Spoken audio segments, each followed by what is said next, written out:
Perhaps like many of you, the first article I read this morning had a pretty gloomy headline. Front page of the New York Times said climate pledges are falling short and a chaotic future looks more like reality. More specifically, the article said the countries around the world are failing to live up to their commitment to fight climate change, pointing Earth toward a future marked by more intense flooding, wildfires, drought, heat waves, and species extinction. So it goes without saying that the problems we're facing can feel huge, and our global governing structures, even our national governing structures, they can feel insufficient. And conversely, sometimes the power of our offices, it can feel quite small. But I think it would be a mistake, in fact, a catastrophic mistake, to throw up our hands and assume that there's nothing that we can do. Let's start with the stuff that we all know and remember. Do you remember the smell that filled your nostrils when you got onto the school bus as a kid?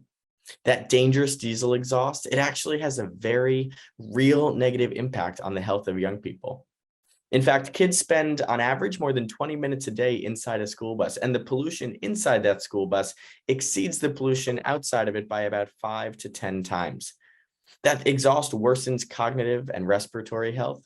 And diesel exhaust is actually a known carcinogen. It's bad for everyone, but it is especially harmful to children.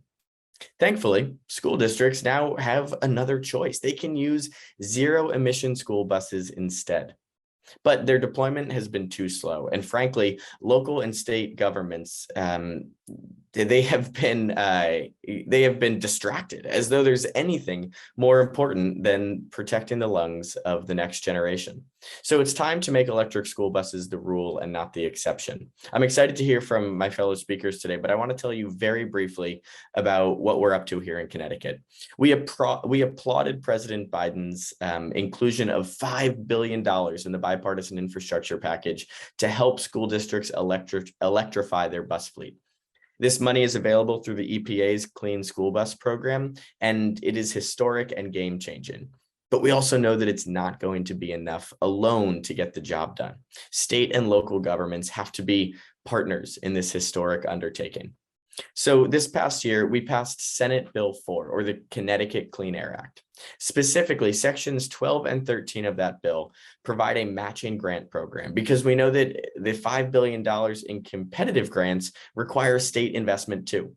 So we're putting our money where our mouth is when we're setting up a $20 million matching fund in our most recent budget for the purposes of electrifying school buses. We also know that electric school buses save money and reduce emissions in the long term, because charging costs compared to fueling costs are usually about 40 to 75% lower. And even just one bus can save a district about $6,000 annually in fuel and maintenance. But the upfront cost of this technology can be daunting. So we're giving school districts a little bit more flexibility in their contracting, allowing the cost to amortize over a 10-year period, so long as the schools are contracting with at least one zero-emission bus. And we're rolling these buses out in a way that makes sure no community is left behind. We're requiring all school buses in Connecticut to be zero emission by 2040, but the deadline for environmental justice communities is actually a decade earlier in 2030. Finally, applying for federal grants, installing chargers, training school bus operators, all of that can carry costs and requires expertise. And the federal and state government can't just wipe its hands of those really complicated details. So instead, we've tasked a team within our Connecticut Department of Energy and Environmental Protection, a team of experts within the state government, to provide technical assistance to school districts every step of the way. As the youngest member of the Connecticut State Legislature, I am really excited about the Connecticut Clean Air Act and the bipartisan infrastructure package, because I know that both will have a meaningful, positive impact on the health of young people. Climate change can feel like a huge problem, but this problem feels quite close to home. And I know that together we're going to be able to get something done.